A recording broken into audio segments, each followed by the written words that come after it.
Hi, class. We're going to enter chapter 7, in which we will talk about a new functional group and its reactions. So remember, in our last chapter, we talked about alcohols and halides, and we looked at naming those and then specific reaction types, which were the SN1 and SN2 reactions, which are a variety of reaction in which you can add or substitute an alcohol or an alkyl halide onto compounds.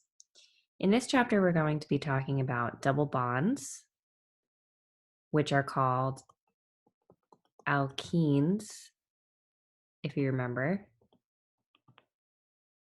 and types of reactions for alkenes. We'll talk about that later on, specifically the elimination reaction.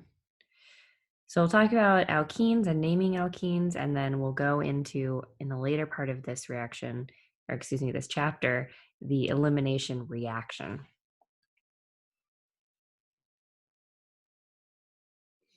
So for naming alkenes, the name is going to be analogous to the alkane. Instead of writing the ane ending, we're now replacing that with the ene ending. This is if there is any number of double bonds. So 1, 2, 3, 4, however many, if there's at least one double bond, it gets the ene ending now.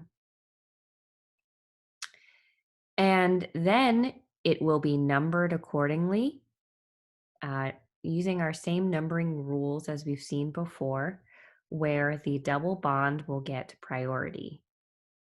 Remember that the parent chain always has to include the double bond, and that the number is given to the carbons with the lowest number possible on that double bond. So here's some examples. This is a 4-carbon long chain, so it would normally be called butane, but it has a double bond, so it will get the ene ending. And that double bond, we can number it in a way so that the double bond starts at the 1 position. So this would be but1-ene. This is the format. You can write it in, just like with our alcohols, there are technically 2 formats in which you can put the number before the name of the compound, or you put it before the actual ene part. I, again, am going to highly recommend that you just know this version of naming. This is the version of naming that ultimately, although it looks weird now, will be the easiest when we have multiple things that we have to name. Okay, so another example here. Here is, again, a 4-long chain, including the double bond. So this would be a butene again. And again, we can number it so that position 1 is where the double bond starts. So but1-ene here. This one has a side group on it on carbon number 3, so it's 3-methyl-but1-ene. This next example shows a nice version of how you would number, making sure to include the double bond. So you could start this chain here and number it 1, 2, 3, 4, 5, 6, 7. Or if you start it here, it's 1, 2, 3, 4, 5, 6. So we're going to use the chain that includes the double bond. That's key. So we're including the double bond and our bromine side group, making this the longest continuous chain with our double bond. That's important. So this is only a hexene. The double bond we can number starting at position 1, so it would be hex1-ene. And then everything else will be added on according to its positional number. So this is a 3-carbon long chain. making it a propyl. It's on position 3. And we also have a bromine all the way on position 6, so 6 bromo.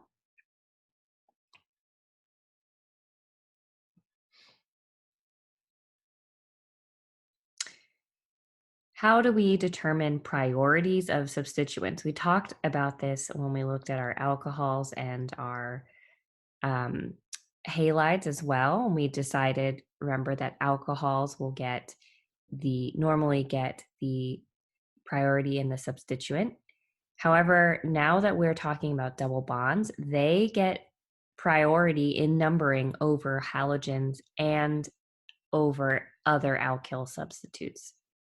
However, alcohols still take priority over double bonds. So in this chain below, we would not number it starting here, which would give the double bond priority, right? If we numbered this 1, 2, 3, 4, 5, 6, the double bond would be at position 2.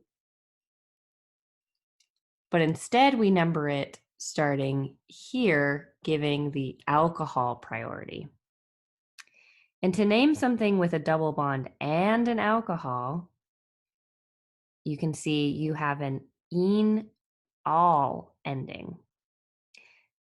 So the number goes with each of the groups. Again, -ene being the double bond. Our double bond is technically at position 4 when numbered correctly. So it's 4-ene. And then the alcohol is at position 1, 1-all. 4-ene, 1-all. So this tells us there's a double bond and an alcohol, position 4 and 1.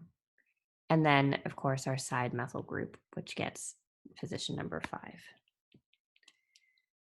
So remember, alcohols take priority in numbering in general. And when you have both an alcohol and a double bond, this is the naming scheme that you will have. You'll have an -ene, whatever your number is for the double bond, and then whatever your number is for the alcohol, and then the word all. This is the scheme for that.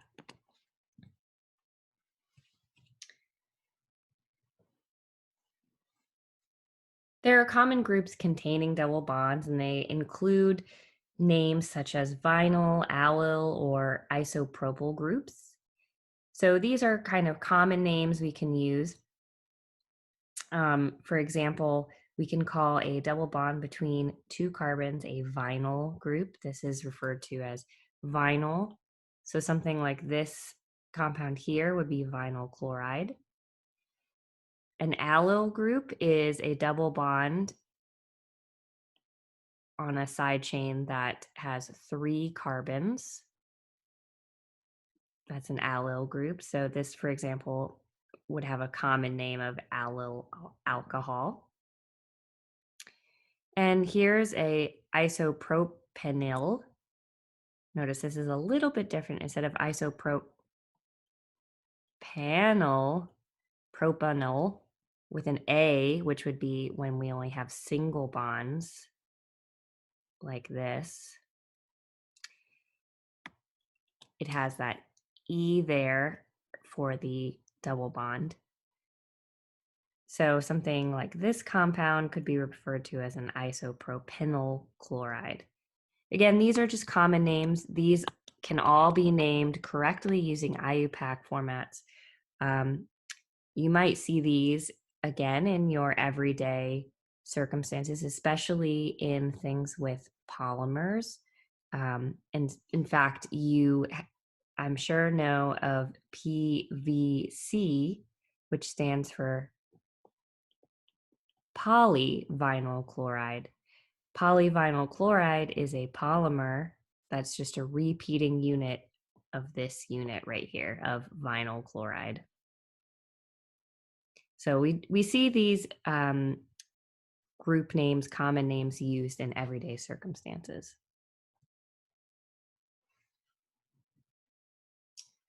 Now, when you have a double bond in a ring, You should number the double bond in a way such that it connects C1 and C2, and and number in the direction that gives the smaller number to substituents. Here's an example of that. Very simply, here's a cyclopentene. This one here doesn't necessarily need a number given to it because it doesn't have anything on it to distinguish where else a 1 or 2 could be. But you could write this as cyclopent 1-ene, just to distinguish that this is the 1 right here. Now, as soon as you add a group on, we have to think about where our 1 position is in a ring. So for example, if this is our double bond, we can determine to start naming here and call this 1, or this side we can start numbering and call it 1. You want to number on the side that gives any substituents that are around smaller numbers. So by numbering starting here and going around this way, instead of numbering starting here and going around this way, we give the methyl group a smaller substituent number. In this example here for the heptene, you could choose to start numbering from this position. And again, you could number going this way, which is what's shown. Or if we started from this position and then numbered going this way, you'd have a different set of numbers. Numbering heading in this direction is what gives the chlorine the lowest substituent number. And so thus you'll start with your C1 position here on the double bond and 2 here. So again, you always want to look at what else is attached to the ring, and based on that, determine where you'll number starting in your 1 position so that substituents get the lowest number possible.